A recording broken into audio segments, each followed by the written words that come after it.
Magandang araw, maya kaabak, naimbag abigat, masantos siya kabuwasa, marhay naldaw, maayong buntag, maayog gid nga aga, maupay nga aga. Sa tuwing sasapit ang makasaysayang buwan ng Agosto, ating ipinagdiriwang ang buwan ng wikang pambansa.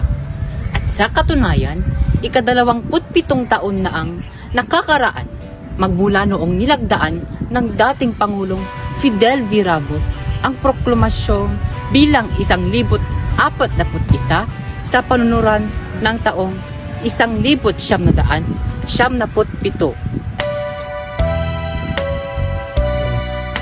Ang proklamasyong ito ay bilang paggunita sa araw ng kapanganakan ng ating kinikilalang ama ng wikang pambansa na si dating Pangulong Manuel L. Quezon.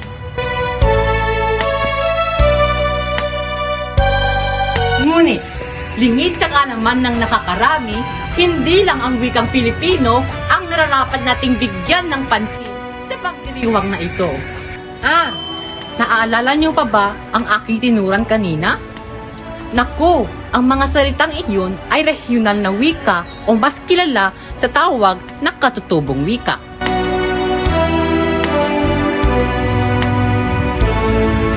Ang katutubong wika ay hindi lang nakasentro ang kahalagahan sa pagkakakilanlan ng mga tao at probinsya. Ngunit, nagkataglay din ito ng angking kapuluhan sa pagpapaunlad ng edukasyong pambansa. Halika, tatalakayin natin ito.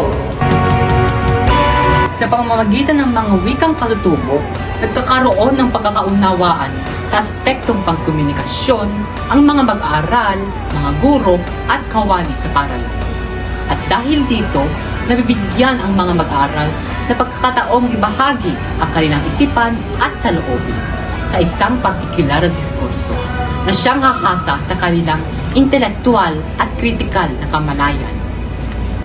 Sa pamamagitan din ng wikang katutubo, napapayabong din ito ang antas ng pagtuturo at trabaho ng mga guro.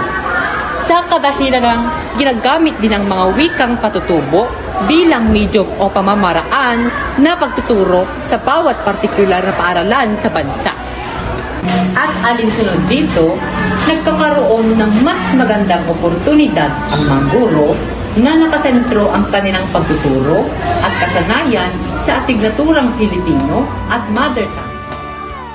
Sa makatuwid, ang wikang Filipino at mga wikang katutubo ay nagtataglay ng isang kakintalan na makakatulong sa pagpapaunlad ng antas ng pambansang edukasyon. Subalit, ang kakintalang taglay nito ay wala ring epekto kung tayo mismo na pinagkaluban ng wikang ito ay walang interes na gamitin at pahalagahan ng buo. Agyaman kami.